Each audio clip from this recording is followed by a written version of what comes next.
Виждам, че на хората и харесва да си живеят по този начин. Така че следващия път не дейте да се оплаквате, моля ви се. Това е самата истина.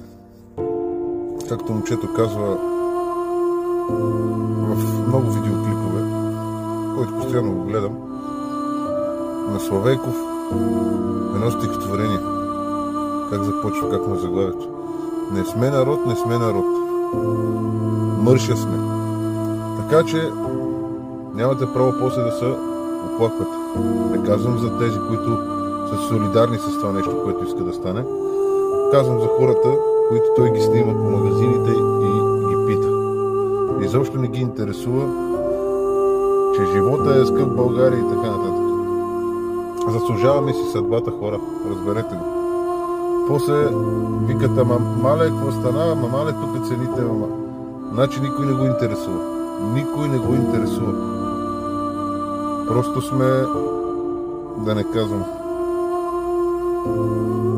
заслужаваме си съдбата. Айде, чао.